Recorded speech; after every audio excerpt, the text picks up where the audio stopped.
I think, you read all these things about Christopher Nolan, very meticulous, especially on the set. Everyone is, comes dressed as in a suit or whatever, everything is very meticulous, the making of the movie and everything, and then it goes to the theaters, they check the specs of the projectors, and so much so that we've had a 2-day early release so he could show a 35 millimeter print of the film on film. So the way he wants you to see it, I take it. One of the ways he wants you to see it. Mm-hmm. Okay, I didn't notice it so much as Inception, maybe because I just loved Inception so much. I was so engulfed in the movie, I didn't notice this. But with The Dark Knight Rises, I noticed this, and especially with Interstellar, I noticed this. There are several moments in these films where characters are speaking, and the music or sound effects drowns out what they're saying.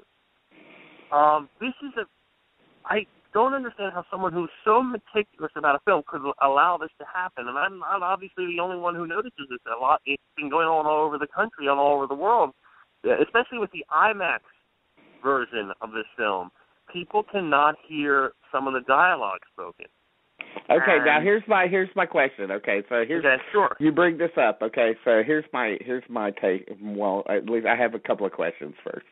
Sure. Okay, I personally have noticed this in more movies than just these Christopher Nolan movies. I notice it as kind of a sort of an epidemic that's happening, and I don't know. So one of my questions is: have you guys noticed this in other movies, not just the Nolan movies? And also, do you think that it has something to do with the technology, the digital technology, like issues of compression and so forth? Is that the problem? Is it that simple, or is it something that's happening on the mixing level? That because my opinion of this is here's my opinion of I think that the sound people are the last they're the last artisans to really get a pass over the piece, right before it gets released.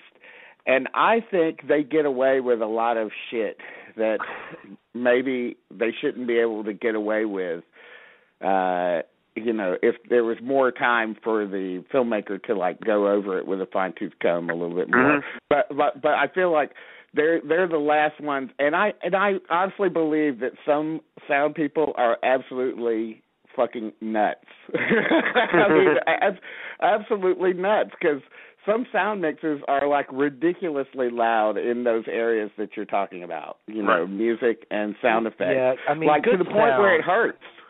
Good sound has to be just about as much about where not to use it as when to use it and lay it on thick. But there are two different issues here, and one of them has been around for a very long time. The one issue is music, and I guess sound effects can be put into that overpower a scene, and that's ever since the advent of John Williams' style of scoring. I remember every single Pauline Kael review of Spielberg movies was if he would only temper down the bombastics of his score, some of this would be bearable. So that's one thing. But the other thing is what I think you're talking about, which is when I saw the 8-minute preview of The Dark Knight Rises and could not understand a single word that Tom Hardy's character said.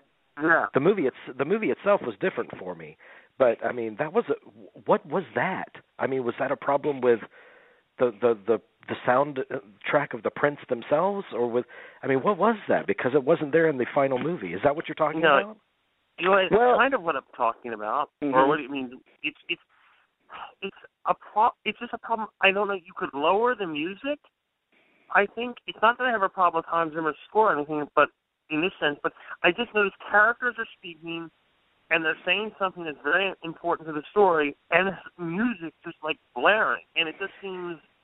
And if you watch 2001, which this movie is, more than anything modeled after, I mean, how could you have that dynamic? Well, first of all, Kubrick didn't rely much on dialogue at all, because usually the characters. That's an important distinction.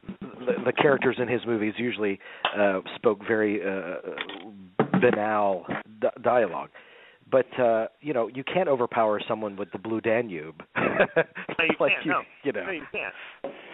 I just also have a question too. Is it that scripts are getting weaker, and so therefore there's some sort of feeling that music and sound effects have to come in to swoop in to kind of save the weaknesses of the actual screenplay? I mean, I know. Absolutely. Is that part of it? I agree with that, but I also disagree only because we're giving the people way too much credit. That Interstellar has, and Jamie brought up a really great point just now about Kubrick, and Kubrick did not rely. I don't know if in any Kubrick movie if exposition ever exists. I feel in the first half of Interstellar reminds me a lot of it.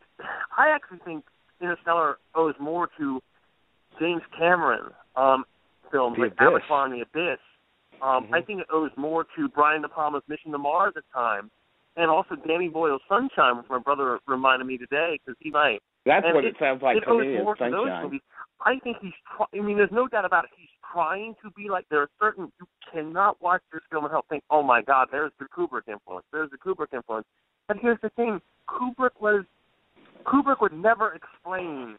Remember, the great thing about 2001 is he never tried to explain it. He even said, I don't know what it means. Arthur C. Clarke later on would obviously explain it with 3 books, trying to explain what the monoliths were and all that with his 3 sequels. He let the visuals speak for themselves and not have the characters. I just think it's unfair. It's unfair to take any kind of. Is every movie that comes out that takes place in space going to be compared to 2001 in some way? We wouldn't dare do that, but it's like I think. Nolan's the one to do that. No, Nolan's done that himself. Okay, but even if the filmmaker does it, and Star Wars are the most important movies, he said in the article last for him. And he obviously thinks this is a movie. I think that thinks it's way more important than it is. That's what I'm saying. I'm thinking that. But I think when I saw Space Hunter, Adventures in the Forbidden Zone, I mean that was no 2001, but you could tell it was trying to be. But can we watch that? Can we go watch that somewhere right now? Well, The Last Starfighter, The Last Starfighter has a lot of 2001 influence in it. Well, but this movie has some of The Last Starfighter in it. Don't get me wrong. This movie has some of The Last Starfighter in it. Okay, I won't lie to you there. Well, let me ask you this about the movie.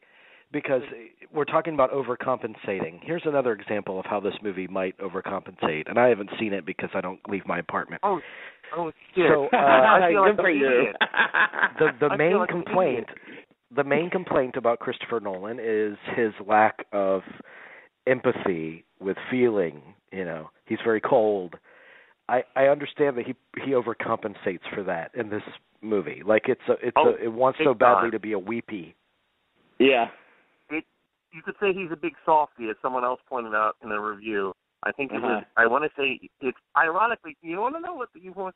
David Denby, who does not like Christopher Nolan, actually gave this film a very favorable review in New Yorker. For David Denby, that is. That's surprising. He says at the end, basically what we learn with this film is that Christopher Nolan's a big softie. And there's some truth to that. Who wants that? Excuse me? I mean, I don't really. Some directors are more clinical than others, and if you try to be all sensitive and sentimental with those directors, I mean, then it's forced and it's not genuine. It's icky. Well, let me ask something about this. I don't really know about Christopher Nolan's personal life, but has something changed in him? Like, has he become a father recently or something like that? He hasn't become a father recently. I think it starts with, there's a couple of interesting articles on Badass Digest about him in the film. I think since Inception, or what I think he feels guilty about leaving his kids when he goes to make a movie or something. Okay. Oh, okay. That had a sentimental edge to it as well. That's film. The first movie you could see. Even though a lot of people will say he's cold and distant and everything, I think in Inception you see that slowly starting to there's a thaw with that film. certainly not in The Dark Knight. But cold does not necessarily bother me like it once did. I mean, as long as somebody's not being cold when they're directing something like Steel Magnolias, but if they stick with material that deserves a kind of clinical perspective, then I'm fine with like a lack of sentimentality, and I like sentimentality in movies. I'm one of the few that loves it. Right. I want to say, so as far as I want to talk about something not really related to the movie, but two things that I think are important with the movie. But I just want to say something. If we're going to talk about a movie that evokes Kubrick, then I think there's only one movie made real. I mean, there are obviously a lot of directors. I keep explaining to my mom that if Stanley Kubrick had never been born, movies would be totally different today. Very different. It would be an incredibly different landscape. But I do want to say, though, I mean, obviously you see it in Paul Thomas Anderson's work. You see it in David Fincher's work, I think, too. But there's only one movie that truly is Kubrick, and that's Malick's Tree of Life. I think that may be... Yeah, but we've talked about this before. Okay, yeah, I just want to say that, though. Okay, all right, but... This Interstellar is not... It wants to be... It desperately, I think, wants to be. There's certain scenes. I think this movie has flashes of brilliance throughout. But I think when at the end of it, you're just sort of... And I had no idea Contact was this influential of the movie. And I don't mean that in a completely bad way. I know, but a lot of people are irritated with Contact, with that particular brand of sentimentality that's in that film. And I have to say this. I have to say one of the reasons that I'm not so excited about Interstellar, even though I like Inception a lot, mm-hmm. but and I'm not like a huge Christopher Nolan fan, but on top of that, like there was just something about the previews. It's like, this is another one of those movies that's like pulling at parents' heartstrings. Like it's all about like the parent being away from the kids and and sacrificing for the kids and everything. And for me, as a non-parent and somebody who just thinks that whole thing is overplayed, I don't care. I don't care, and I'm not interested. Okay,